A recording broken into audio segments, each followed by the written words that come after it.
திரைசக்தி நேயர்களுக்கு வணக்கம். இப்போது பார்ப்பது திரையுலகில் ராணியாக வலம் வந்த சரோஜா தேவியை பற்றி பார்ப்போம்.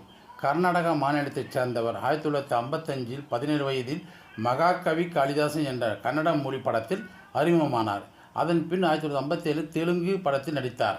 அதன் பின்பு நடிகர் திலகம் சிவாஜி கணேசன், ஜெமுனா நடித்த தங்கமலை ரகசியம் படத்தில் தங்கமலை ரகசியத்தை சொல்லும் அந்த காட்சி தான் சரோஜாதேவி அறிமுக காட்சி.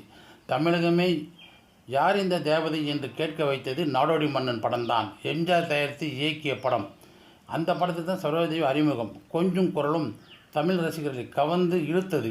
அந்த படம் அக்காலத்தில் 1 கோடி வசூலை தொட்டது. அதிலிருந்து வசூல் ராணியாகவே அவர் வலம் வந்தார். 1957 தங்கமலை ரகசியம் ஜூன் 29 அன்று தான் வெளியானது.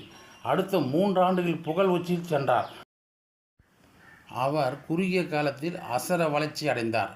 கடும் உழைப்பு, தொழில் பக்தியும் இருந்தாலும் பண விஷயத்தில் சரோஜாதேவியின் அம்மா கராராக இருப்பார். அவர் கண்டிப்பு நிறைந்த குடும்பம். காவல்துறையில் பணியாற்றி பைரப்பா சரோஜாதேவியின் தந்தை, ருத்ரம்மா தாய். இவர்தான் கால்ஷீட் கவனித்து கொண்டு வந்தார். தனது மகளுக்கு கேட்ட சம்பளம் கிடைக்கவில்லை என்றால் மறுநொடியே அடுத்த கம்பெனிக்கு டேராவை தூக்கி விடுவார். பாகப்பிரிவினை படத்தில் பிரசவ வேதனை சரோஜாதேவி நடிப்பது போன்ற ஒரு காட்சி. அந்த சூழ்நிலையில் ஒரு பெண் எப்படி இருப்பாளோ அதுபோல் நான் துடிப்பது போல் நடிக்க வேண்டும். இயக்குனர் பீம்சிங் நடித்து காட்டினார். டேக்கில் எனக்கு பயம் வந்தது. அப்போது சிவாஜி சார் தான், பிரசவ நடிப்பு தானே, இங்கே வா சரோஜா என்று கூப்பிட்டு அருகிலுள்ள மரத்தை கட்டி கொண்டு அற்புதமாக நடித்து காட்டினார். ஒரு பெண்ணின் உணர்வை அப்படியே நடிப்பில் கொண்டு வந்தார். அதனால்தான் அவர் நடிகர் திலகம். எம்ஜிஆரை அண்ணன் என்றும், சிவாஜி அவர்களை ஆசான் என்றும், ஜெமினியை அண்ணாச்சி என்றும் அவர் அழைப்பதாக சரோஜாதேவி வாழ்க்கை வரலாறு என்ற புத்தகத்தில் தகவல் தெரிவித்துள்ளார். ஒரு வார இதழுக்கு பேட்டியளித்த சரோஜாதேவி தான் நடித்த படங்களிலே தனக்கு பிடித்த படம் என்று 'இருவர் உள்ளம்' படத்தை குறிப்பிட்டிருந்தார். அந்த படத்துக்கு வசனம் எழுதியவர் கலைஞர் மு. கருணாநிதி. படத்தை பார்த்துவிட்டு நல்லா நடிச்சிருக்க என்று கலைஞர் என்னை பாராட்டினார். தமிழ், தெலுங்கு, கன்னடம், இந்தி 4 மொழிகளிலும் 200க்கும் மேற்பட்ட படங்களில் நடித்துள்ளார். பரதக்கலை, வாய்ப்பாடு, மேடை நாடகம் போன்ற கூடுதல் முகவரி ஏதும் இல்லை. நடிப்பில் வழிகாட்டுவதற்கு போதிய பின்புலமும் இல்லை. ஆனாலும் தமிழ் திரையுலகில் உச்சாணி கொம்பை தொட்டவர்.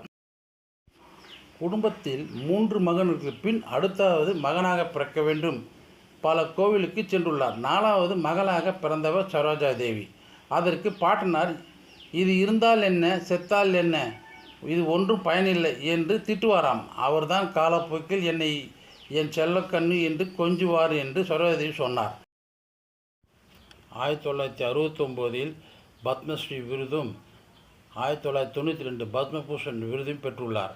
பல நன்கொடைகளும் செய்துள்ளார். சிவாஜி, எம்ஜிஆர், ஜெமினி 3 பேரும் ஜோடியாக நடித்து பல வெற்றி படங்களும் தந்துள்ளார். எம்ஜிஆருடன் எங்கள் வீட்டு பிள்ளை, தெய்வத்தாய், தாய்ச்சொல்லை தட்டாதே போன்ற படங்களும், சிவாஜியுடன் புதிய பறவை, பாகப்பிரிவினை, என் தம்பி போன்ற படங்களும், ஜெமினியுடன் கல்யாண பரிசு போன்ற படங்களும், எஸ்எஸ்ஆருடன் ஆலயமணி என்ற படங்களும், ஜெய்சங்கருடன் படங்களில் நடித்துள்ளார். சரோஜாதேவிக்கு அபிநய சரஸ்வதி, கன்னடத்து பைங்கிலி என்ற சிறப்பு பெயர்களும் உண்டு. சரோஜாதேவி புகழ் ஓங்குக. நன்றி. மீண்டும் சந்திப்போம்.